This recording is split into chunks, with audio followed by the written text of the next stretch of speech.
Enemy champions will have Oracle's elixirs.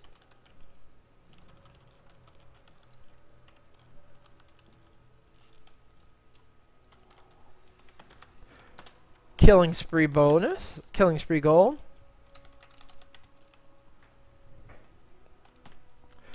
Or just in general, be tougher to take down when they're in the advantageous,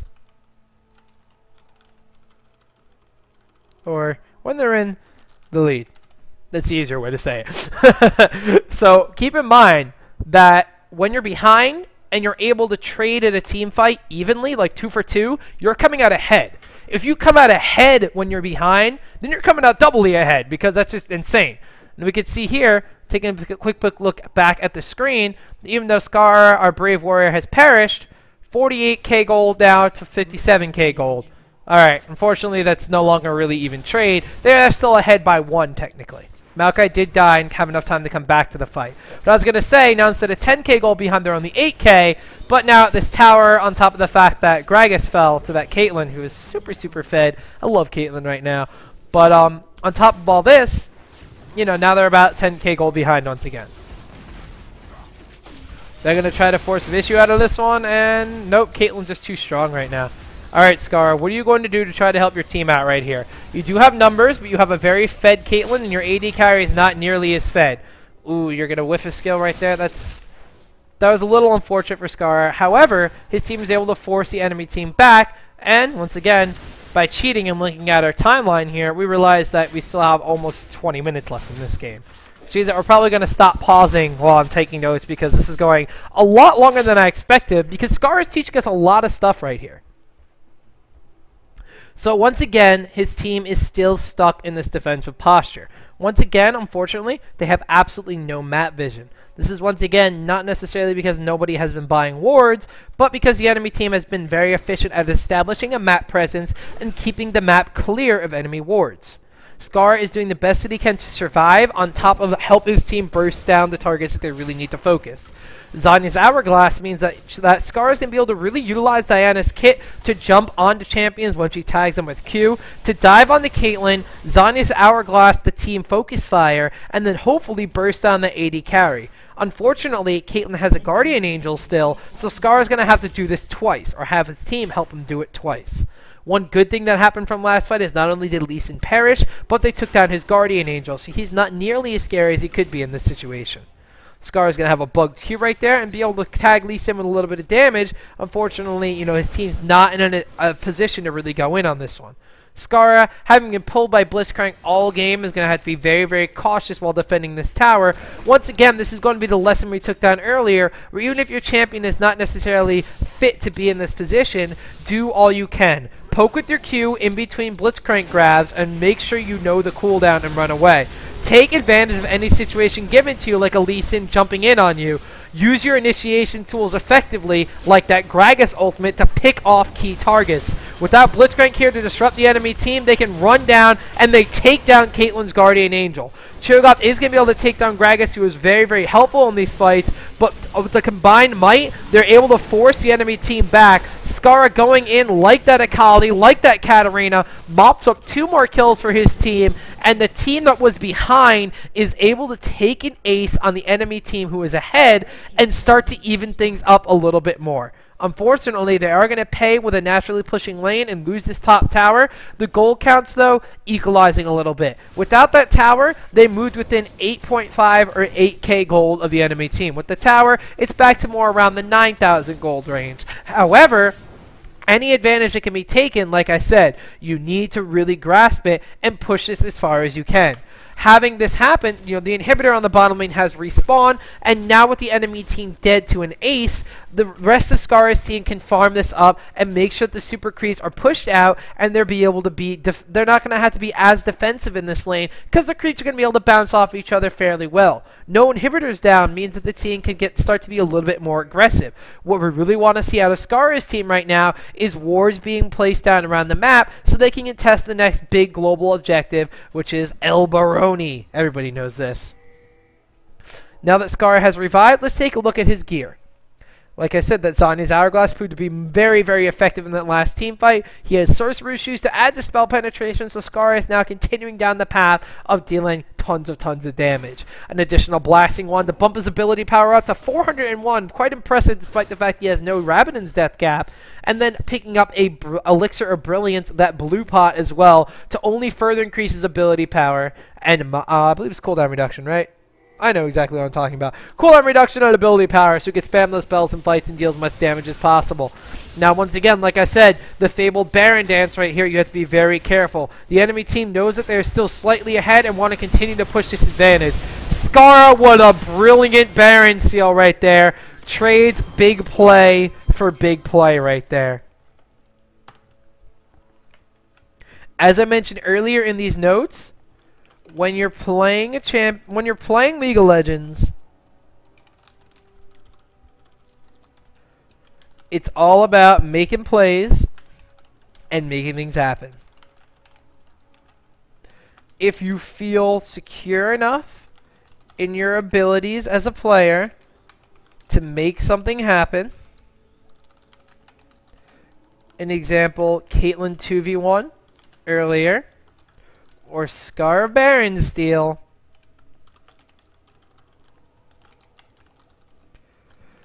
it's sometimes worth dying for. And like I said, Scarra's has given us really good lessons to follow as a player in general, not just a Diana player. And like I said, this is going to be a byproduct of the fact that he's playing outside of his role, and not only is he just trying to master what the champion does, which, with that Baron steal and with his comeback and kills, is pretty effective. 11 and 19 right now compared to the fact he started 3 and 0 and then fell down to 3 and 4. It's very, very impressive that Scarra's been able to pick up this champion throughout the game. However, like I said, he's giving us a lot of skills that we can really just utilize and benefit from as a generic player to League of Legends, by making sure his mechanics are down pat and making sure his timings are very good, such as that rushing the Baron, knock it down with a bunch of abilities, and smite on top of this. He's just doing leaps and bounds, improving his overall game, not just his jungle game, not just his Diana game.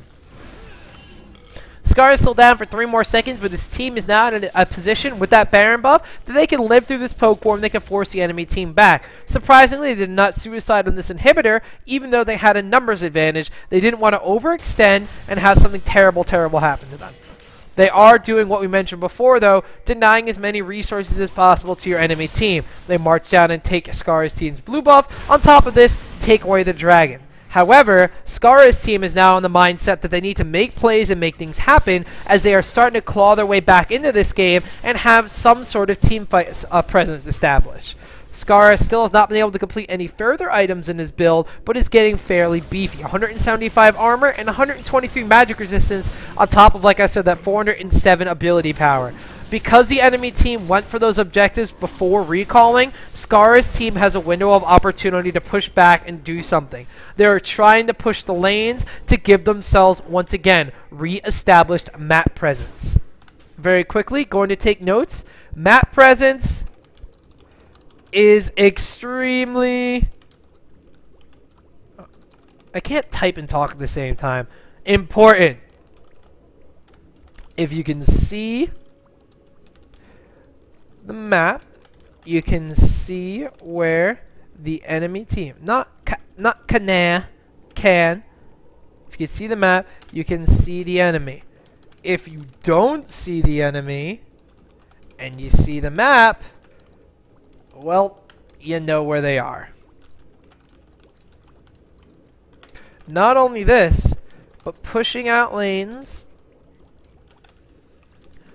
and having creep waves on the enemy side of the river means you're generally secure in most places of the jungle. This will allow for safe buff taking and solo expeditions for wraiths, golems, etc. So what Scarra's team wants to do is continue to establish that map presence so they can basically farm themselves back into this game. pushing down on an enemy team is only going to have to make them play in a defensive posture, and that's what Scarra's team is doing just 10 minutes ago. Not wanting to overextend, though, you have to be very careful. Knowing that the enemy team's Guardian Angels are down, this is a better time than any to try to go in. You still have Baron buff. Look at Scarra utilize his abilities to melt down that AD carry while his team goes in on the rest of the enemy team. Great Gragas ultimate to initiate the rest of the fight and disrupt. Unfortunately, the AD carry does get taken down, but Scarra and Kale now are ready and farmed enough to mop up the enemy team. They are actually the targets that the enemy team wants to focus rather than picking up this Graves. 3, 9, and 11. Graves is nothing more than a glorified, I'm going to sit back here and shoot and hope that something happens. Gragas, 7, 6, and 13. Diana, 12, 9, and 9. Kale, 7, 5, and 8. After 8, 5, and 8, after being so far behind that Lee Sin in top lane. Now that they've been making plays and making things happen, Scarra's team is actually in a commanding position. They still haven't evened up the gold counts yet, so individually, most of the champions of the enemy team are stronger, especially the range carries. However, by taking down that inhibitor, by pushing the lanes out, by garnering map presence and making plays, Scarra's team is all of a sudden back into this from a point in time where their inhibitor was the one down, their tower was the one being knocked down, and the enemy was running around rampant in their base like they had not a care in the world. So we're going to take a quick look at the items right here and try to figure out what Scarra's team is going for. Gragas and Diana, both building extremely bursty. Diana a little more survivability than Gragas, although, no, Gragas actually picking up a blasting wand there. Could be going for his own Abyssal Scepter, could be going for something more along the lines of a Ryla's Crystal Scepter for his own tankiness. Kale now is dealing different kinds of damage. It's a recommended build, Kale, with a Hextech Gunblade, a Gunsu's Rage Blade, Modred's Blood Razor, something we don't see all too often, although there is an enemy Cho'Gath on the team. Lee Sin's not necessarily the squishiest champion in the world, and Blitzcrank also has a decent amount of health to him, so it's not the worst item choice, although unorthodox, and has her own Guardian Angel. Graves actually has his own Guardian Angel as well, while dishing out as much damage as an AD carry can do without having an Infinity Edge. Tarek getting a Frozen Heart for utility on his team is actually very excellent, because now you're going to be slowing down that Caitlyn, and Caitlyn's one main weakness is, of course, her attack speed. Great initiation then by Scarra, even though she gets tagged with the ultimate from Caitlyn, able to help out the team. Now that the team has great synergy, Kale ultimate on Scarra, and the Zanya's Hourglass means that he's not going to be going down despite being the focus of the fight. For some reason, Scarra has turned Super Saiyan in this this kind of demo as well, so we're just only going to get a bonus from that. So that's pretty cool. But now taking down 2 members of the enemy team, they don't want to be like their enemies and get overzealous about trying to push down on this enemy base. They do have numbers advantage, so they can continue to try to be, you know, aggressive and try to poke down this tower. Or they could wait for the Baron buff to respawn and make that the next big issue and try to catch the team as they go out. I'm sorry. I'm just actually really distracted by the fact that Scarra went like Golden Sonic Super Saiyan on us. This is what I was talking about, though. You don't want to get cocky because you're going to get eaten by a Cho'Gath. And unfortunately now, we don't have Super Saiyan Scarra anymore. Cho'Gath is the Majin Buu to Scarra's Diana right now. But they are able to net themselves a tower kill, albeit they trade for that Scarra. And now they've continued to push their advantage a little bit more. Very nice to have the timings in your head. If Scarra had died and Baron had respawned, that would have pretty much been a very nice time for the enemy team to Baron. But now, putting wards down, as Tarek is doing, continuing to gain themselves map presence, we see Scarra putting everything into effect that we're taking notes about so far. Scarra and the rest of his team. So even though Scarra is down for 25 more seconds, what is his team going to want to do now? They've lost Scarra, and they're a little bit more on the back foot now because there's no Baron buff. They have caught up in gold a little bit right now, but the blue team, waiting for that inhibitor to respawn, you know, they have to be defensive, but they still feel like they're the stronger team. And judging by gold counts, kill counts, and everything else, they still are. So Scarra's team, even though they can press issues a little bit, still has to be very careful that a team fight situation can go either way. Baron buff has now respawned. and so has our faithless warrior Scarra, who still, out of pure anger for being so far behind in this game, has continued to stay Super Saiyan. Baron is going to be the next big objective for the team. So they are going to want to get prime positioning, because positioning is key. The fight starts without Scarra here, which is only going to benefit his character design. Jumping in after the fight has started, he and Kale are able to take down Maokai. Kale is actually now legendary, meaning that at one point in time, Kale was either 1 in 5 or 0 in 5. Now with a Baron buff, and now finally, not even finally decisive gold lead, but catching up to less than 3,000 gold differential, it's pretty much even footing right now.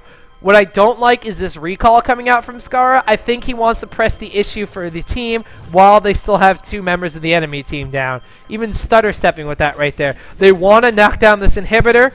They want to make sure this one doesn't respawn. They want to generate some advantage as long as they have this Baron buff. They're afraid of the double Guardian Angel, which is still a valid fear. However, they have Guardian Angel of their own on that Graves, and Scarra going back. No, we saw Gragas picking up a Lich Bane. Scarra going back has a death cap, so Scarra, you currently have 662 ability power. That's what happens when you go Super Saiyan, folks. But they are going to continue to push this advantage, taking down towers, now evening up the tower score. They have, you know, this inhibitor down, and now this one's respawn. Everybody is pinging, this is our next target. So everybody is going to push this out a little bit, and then slowly rotate around the top lane. So what we're going to have happen here is Scarra's team is going to want to push down this inhibitor and try to go for the win. If they're able to take out the enemy team in a team fight, well, that just seals the deal for them right there. If they get into a poke war, they have the Baron buff and therefore have the HP mana and everything else regeneration in their favor to do this. Scarra, you're going to want to be very, very careful. Despite having the animation on you, you actually don't have a permanent Zanya's Hourglass.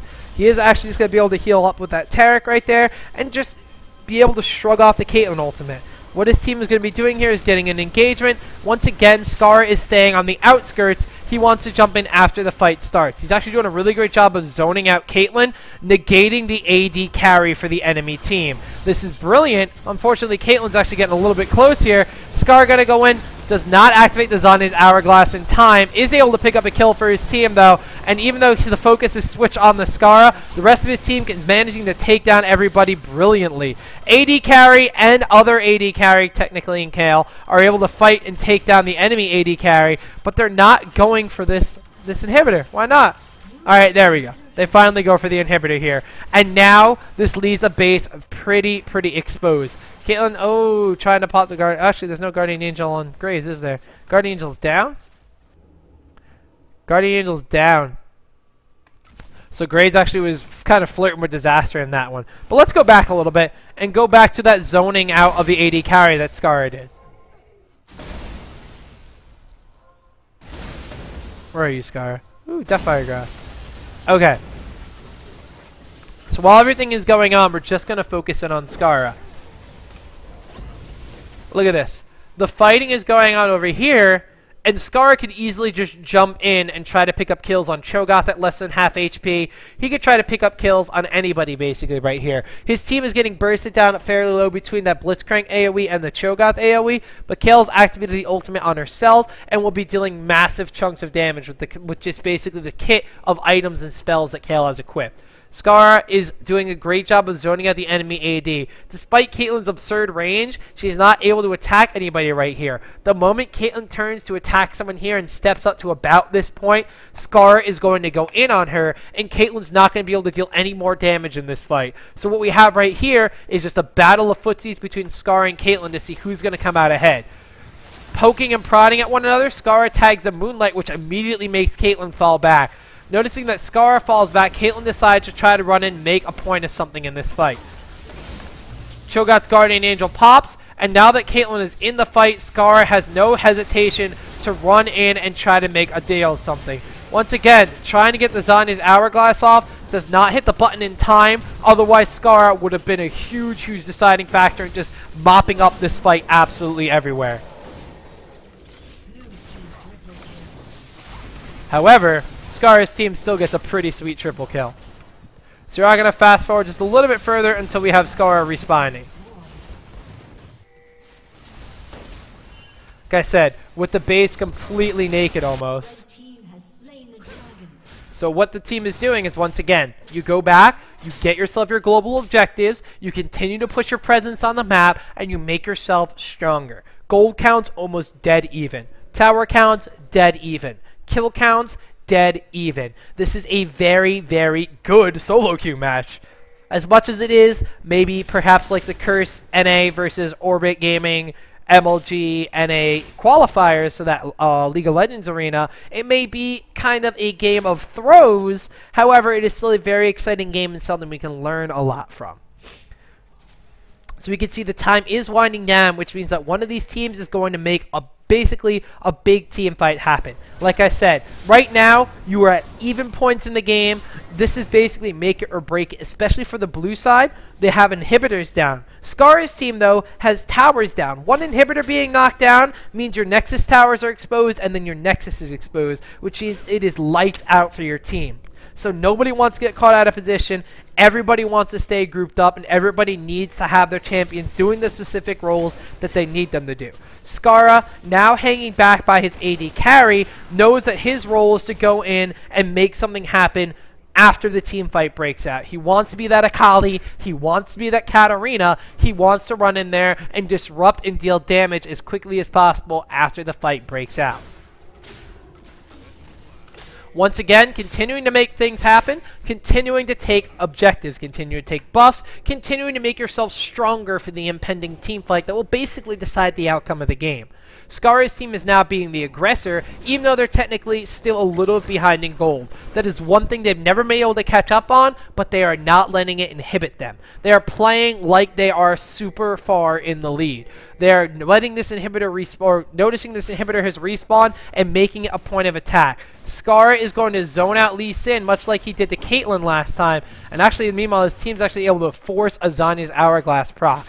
Scarra getting a 1v1 in this situation is probably what he wants to have happen. Now the enemy team, realizing this is happening to Lee Sin, without his Guardian Angel up too, is in a very vulnerable position, tries to rotate around, and now we have the Dance of Death around the outskirts of a base. Very similar to the Baron Dance, a make or break situation. If something bad happens to your team, you're basically dead. Like I said, this is late game comp, 51.5 minutes into the game. This is do or die right now. So no one wants to be making any sort of mistake at this point in the game.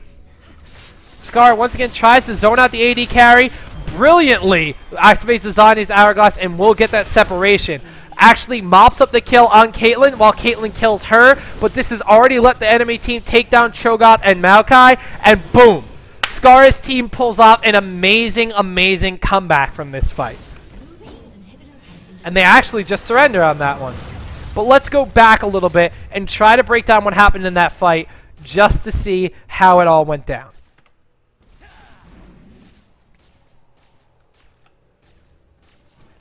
Once again, Scarra is going to come in here and zone out the range carry. What the enemy team is going to do to adjust this, though, is keep Lee Sin over here and have that Blitzcrank that absolutely loves Scarra all game try to come in and make something happen as well. They want to try to get Scarra down before the Zanya's Hourglass happens. Cho'Gath and Maokai, however, are left to deal with the rest of the team. So while Scarra goes in and bursts Caitlyn down brilliantly, look at this. Zanya's Hourglass goes off on Scarra's Diana. Graves nets a kill on Cho'Gath. 4 members of Scarra's team are here and focusing down on the beefiness of the enemy team. Scarra basically takes out Caitlyn by himself while having 3 members of the team there. He is the assassin, and he takes down Caitlyn. Caitlyn falls, so the damage is gone, and the front lines are gone. Lee Sin and Blitzcrank are no match for the rest of Scarra's team, and they just wind up taking the victory after a very, very hard-fought battle.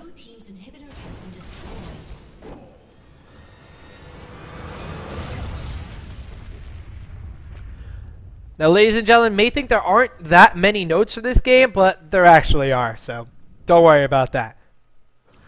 But like I said, this has been Scarra playing Diana in the jungle, not quite the mid lane. When you're first learning that champion, make sure not to overestimate what you think the character can do. If you get yourself in a bad spot, it can spell doom for yourself or your allies. Also, when you're learning a character, take some time out before you queue up to go over what exactly their skills do to make sure you can make some on-the-fly intelligent decisions. By not getting your blue buff, especially as that mid laner, you're learning the limitations of your champion in the most dire circumstances. This means that no matter what, you'll know the worst and best case scenario when it comes down to the wire.